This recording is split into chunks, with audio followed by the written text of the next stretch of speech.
Hello दोस्तों, आप लोगों का स्वागत है हमारे इस चैनल पर। और आज हम बायोलॉजी, जीव विज्ञान के जो इतिहास है, इतिहास की तरफ चलते हैं, जहाँ से एग्जाम में क्वेश्चंस पूछे हैं और वो समझना भी जरूरी है। जब हम जीव विज्ञान पढ़ते हैं तो उसे इतिहास को खगोलना भी बहुत जरूरी है। जैसे दोस्तों, अगर आपको पता होगा कि अगर जीव विज्ञान की अगर मैं बात करूं, जो जीव विज्ञान है यानी कि बायोलॉजी, अब ये बायोलॉजी जो शब्द है, शब्द में ही इसी की सभी चीजें छुपी होती है। बायो बायो मतलब होता है जीवन, लाइफ, और लॉजी का मतलब होता है स्टडी यानी कि अध्ययन। तो बायोलॉजी है कि जहां जीवों का या जीवन का अध्ययन किया जाए। जीवन यानी कि जो सजीव चीजें होती हैं, सजीव का मतलब समझ ही गए होगा ना, जो सजीव चीजें होती है, ना कि निर्जीव, जिनमें जान होती है, जिनमें लाइफ होती है, उनका अध्ययन करना, चाहे वो प्लांट, चाहे वो एनिमल, जीव हो, जंतु हो, वनस्पति हो, कोई भी चीज हो, लेकिन उनमें लाइफ है, तो क्या कहलाती है, उसका अध्ययन क्या कहलाता है? बायोलॉजी कहलाता है। उसका अध्ययन क्या कहलाता है दोस्तों? बायोलॉजी कहलाता है। जब बायोलॉजी की शुरुआत हुई तो सबसे पहले नाम आता है अरस्तु का। अरस्तु 322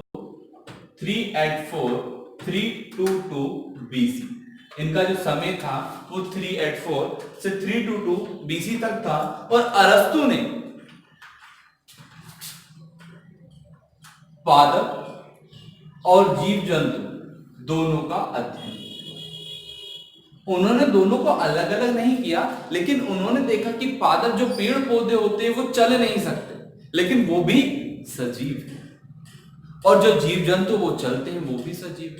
और दोनों में बहुत सारी चीजें उन्होंने देखी और उनके लाइफ का जो था डिस्क्रिप्शन, उन्होंने वो चीजें की। ये ग्रीक दार्शनिक थे। अरस्तु कौन थे? ग्रीक दार्शनिक थे। तो इन्होंने बहुत चीज को समझा, इस कारण इन्हें पादप का जनक भी कहा जाता है और जीव जंतुओं का जनक भी कहा जाता है, यानी फादर ऑफ प्लांट और फादर ऑफ एनिमल भी इनको कहा गया। हाँ, ठीक है, इतना आपको याद रखना है। या फादर ऑफ जूलॉजी भी बोल सकते हो और फादर ऑफ बॉटनी भी बोल सकते हो। अरस्तु से अब हमें याद रखना है कि भाई ये बायोलॉजी शब्द की उत्पत्ति, शब्द का प्रयोग किसने किया? शब्द का प्रयोग, तो इन शब्द का जो प्रयोग है वो किया था दोस्तों लेमार और ट्रेविरेनस। ट्रेविरेनस ने किया था सन 1801। कब किया था? ये चीज आपको भाई, इस जीव विज्ञान शब्द का प्रयोग किसने किया? लेमार्क और ट्रेविरेनस। अरस्तु तो क्या है, इनके आधार है। सबसे पहले अरस्तु ने ही देखा कि भाई कोई चीज है, उन्होंने शब्द जीव विज्ञान यूज नहीं किया, उन्होंने बोला लाइफ है, जीवन है, इनमें जीवन आया कैसे, इनके बारे में सोचा उन्होंने, और पादप और जीव जंतु के बारे में उन्होंने बहुत सारी खोजें की, उन पर काम किया। अब हमने शब्द की उत्पत्ति देखी, शब्द का प्रयोग किसने किया? लेमार्क और ट्रेविरेनस ने किया सन 1801। अब एक व्यक्ति और थे जिन्होंने बायोलॉजी को दो भागों में बांटा, जीव विज्ञान को दो भागों में बांटा। उनका नाम था लीनियस। क्या नाम था दोस्तों? लीनियस नाम।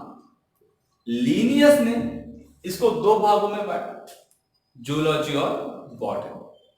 ठीक है, तो लीनियस ने जब इनको दो भागों में बांटा, बायोलॉजी को, एक पादप और एक जंतु, अब इन्होंने क्या किया, एक जो विज्ञान था, जो बायोलॉजी थी, जीव विज्ञान, उसको भी दो भागों में बांटा। तो इनको क्या कहा गया? इनको कहा गया आधुनिक विज्ञान का जनक। क्या कहा गया दोस्तों? आधुनिक विज्ञान का जनक कहा गया।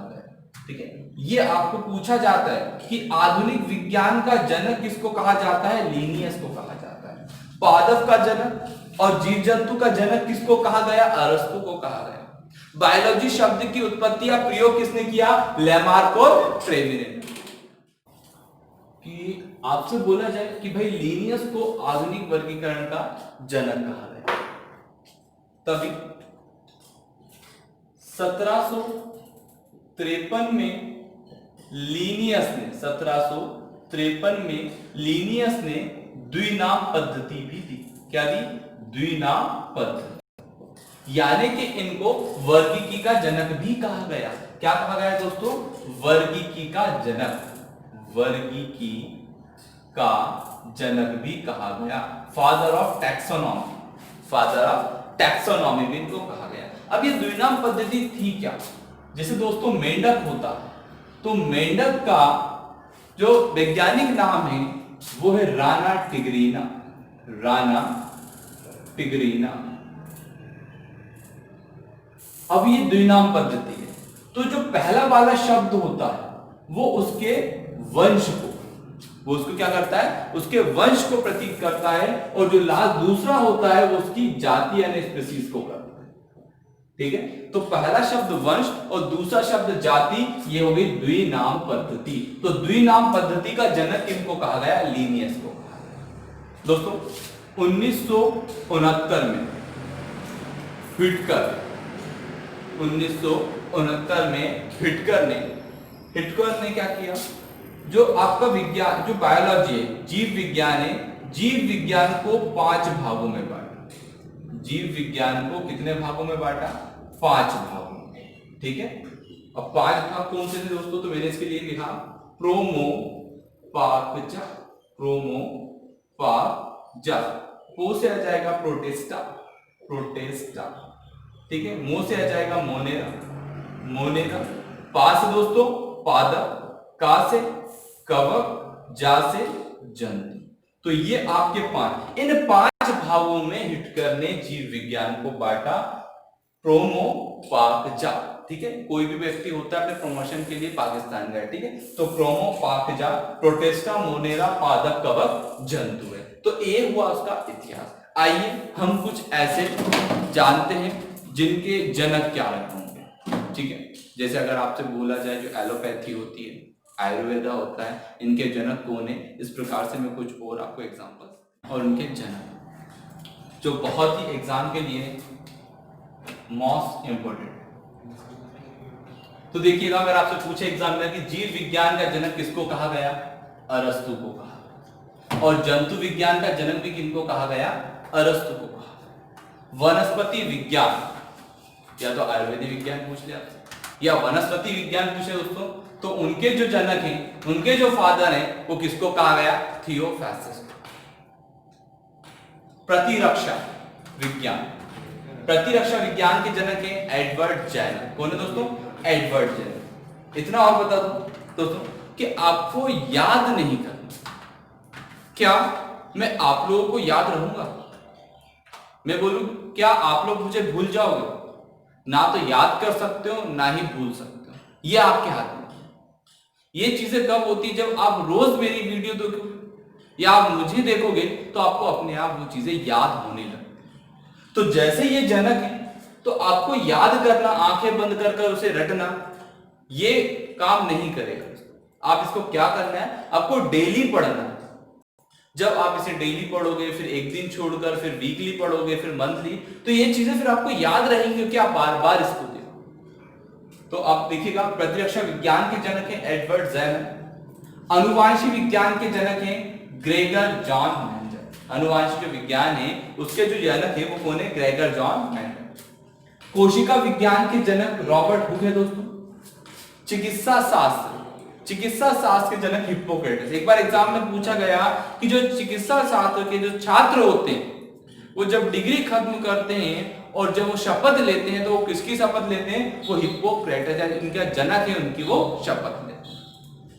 कवक विज्ञान का जनक माइकेल। क्या है? माइकेल। इसको माइकोलॉजिस्ट के अध्ययन को, कवक के अध्ययन को माइकोलॉजी भी कहते हैं। और जनक कौन है? माइकेल।